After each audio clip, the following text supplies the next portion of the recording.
You finally sit down. The house is quiet. Your baby is asleep. And yet, your body feels completely empty. The baby slept. But your energy never came back. And no one explains why. Everyone tells you this is normal. Or worse, Tulk, that you should be grateful. So you stay quiet. But this exhaustion is not laziness, not weakness, not poor time management. In this video, you'll understand why new mothers feel exhausted all day, even when the baby sleeps. You wake up in the morning already tired. Not the normal kind of tired. Not the I didn't sleep enough tired. It's deeper than that. Your body feels heavy. Your thoughts feel slow. Even simple tasks feel like they require effort. And the most confusing part is this. Your baby slept. So why does your body feel like it didn't? Most mothers assume something is wrong with them, that they're weak, unprepared, or simply not built for motherhood. But science tells a very different story, and no one explains it clearly. When a baby is born, everyone talks about sleep schedules, feeding routines, nap windows. Almost no one talks about what actually happens inside the mother's brain and nervous system, because if they did, you wouldn't be blaming yourself. You'd understand that your exhaustion is biological, not emotional. Let's start with one uncomfortable truth. Your body does not return to normal after birth, even if the baby sleeps well. Not in weeks, not in months. And for many women, not for years. The brain you had before birth is not the brain you have now. Research from Harvard University's Center on the Developing Child shows that pregnancy and early motherhood physically reshape the adult brain. This isn't metaphorical, it's structural. Brain imaging studies reveal that regions involved in emotional vigilance, threat detection, empathy, sensory awareness become more active and more sensitive after childbirth. This change is intentional, it's evolutionary. Your brain rewires itself to keep a helpless human alive. But this heightened state comes at a cost. Your nervous system does not turn off anymore, even when the baby sleeps, even when the house is quiet, even when you close your eyes. Why rest doesn't feel like rest anymore?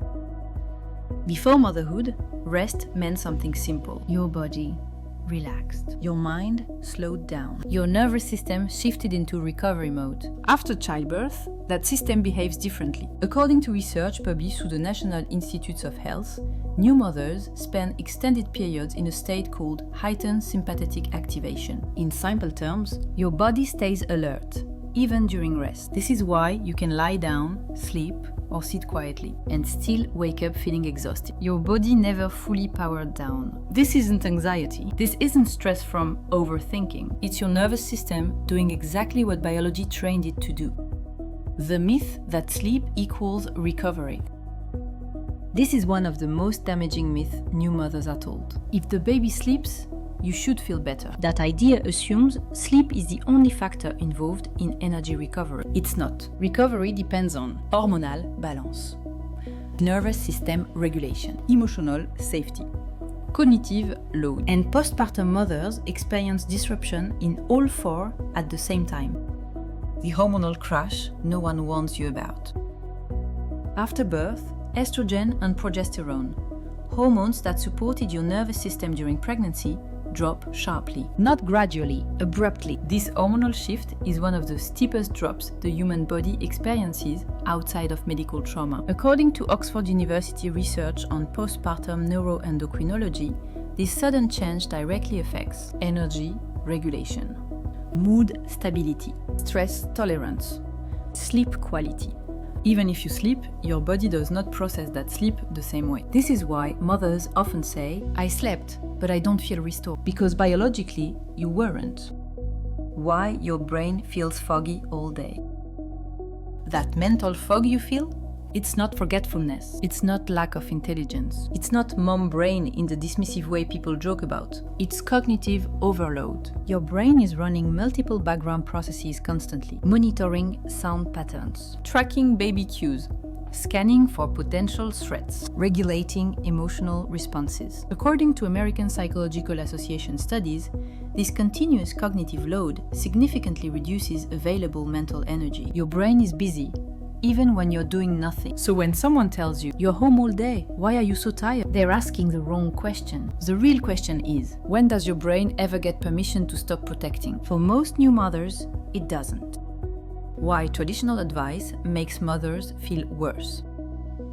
Most advice given to new mothers is behavioral. Sleep when the baby sleeps. Ask for help. Stay positive. Manage your time better. None of these address the real problem. Because the issue isn't your behavior, it's your nervous system. Modern neuroscience shows that exhaustion without relief is a sign of prolonged nervous system activation, not personal failure. And when this state lasts for months, it begins to affect emotional regulation, patience, memory, physical health.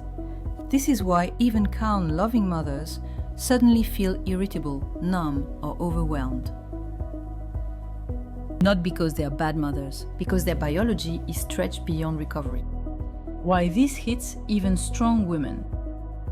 Many mothers watching this are professionals, high performers, used to managing stress, and that makes the exhaustion feel even more confusing. You've handled pressure before, long hours, deadlines, responsibility. But motherhood exhaustion feels different because this isn't stress from demand. It's stress from constant biological responsibility. There is no off duty, and the brain knows it.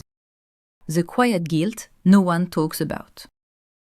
Many mothers feel guilty for feeling exhausted when the baby is healthy. They think, other women handled this. I should be stronger. I wanted this. Why am I struggling? But guilt is not a sign of failure. It's a sign that expectations were never aligned with biology. In the next part, we'll go deeper. We'll explain why your body feels tense all day, why small tasks feel draining, why emotional energy disappears faster than physical energy, and why recovery requires more than sleep. Most importantly, we talk about what actually helps the nervous system begin to restore. Not perfection, not pressure, but something science understands very well. What actually helps a mother's body recover, and why trying harder never works. By now, one thing should be clear. Your exhaustion is not a motivation problem. It's not a mindset issue. It's not because you aren't organized enough. It's because your body is stuck in protection mode. And the only way out of protection mode is safety. Not sleep alone, not advice, not discipline. Safety. Why the body refuses to relax after birth. After childbirth, your nervous system is recalibrated around one central rule. The baby must survive. This sounds obvious, but neuroscience reveals something important here. The maternal brain does not rely on logic. It relies on prediction. According to Harvard-affiliated neurodevelopmental research, the brain prioritizes constant sensory scanning over restoration during early motherhood. That means your body stays slightly tense. Your hearing remains hyper alert. Your muscles don't fully release. Your brain avoids deep rest, even when nothing is wrong. This is why many mothers describe feeling on edge without anxiety. Your body isn't panicking. It's guarding. The difference between sleep and nervous system recovery. This is where most advice fails. Sleep restores the body only when the nervous system allows it. If your system remains in a state of vigilance, sleep becomes light, fragmented, and non-restorative, even if the baby sleeps for hours. According to studies published through the National Institute of Mental Health, recovery requires a shift from sympathetic activation to parasympathetic regulation. In simple terms, your body needs proof that it's safe to stand down. Why me time often doesn't work. Many mothers try to rest. They scroll. They watch something. They lie down, but instead of feeling better, they feel unchanged. That's because most modern self-care targets distraction, not regulation. Your nervous system doesn't respond to entertainment. It responds to relational and physical cues of safety. What safety actually looks like to the nervous system.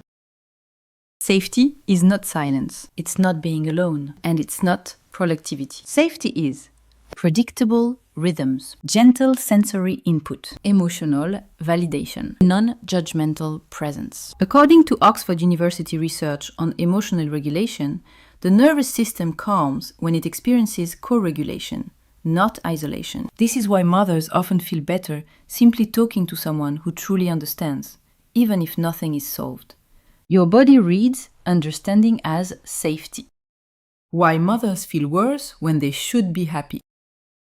One of the most painful parts of postpartum exhaustion is emotional confusion. You love your baby, you're grateful, and yet you feel empty drained, or irritable. This contradiction creates shame, but neuroscience explains it clearly. Your emotional brain and your survival brain are operating simultaneously, and sometimes in conflict. The survival brain consumes energy. The emotional brain feels the cost. This does not mean you're ungrateful. It means your system is overloaded.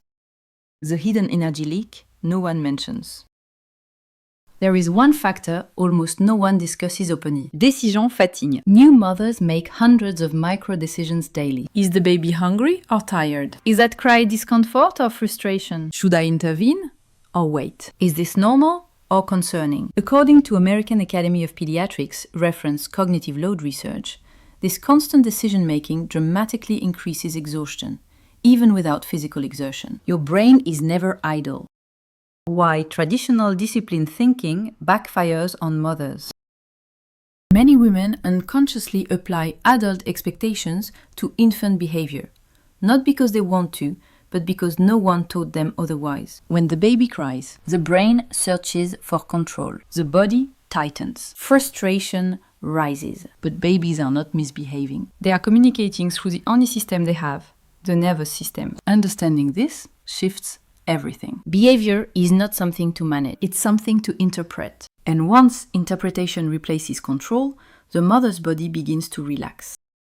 Regulation starts with understanding, not action.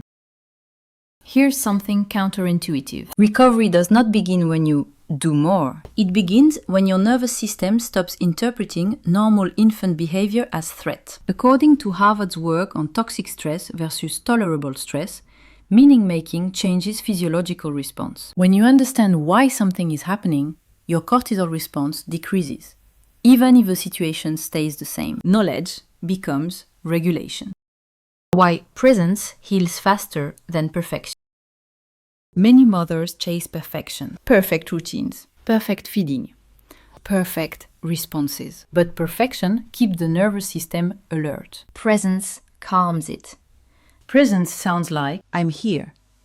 This is hard, and that makes sense. I don't need to fix everything right now. These statements don't just soothe emotions, they reduce physiological stress markers. This is supported by longitudinal attachment research, showing that consistent presence matters more than flawless behavior.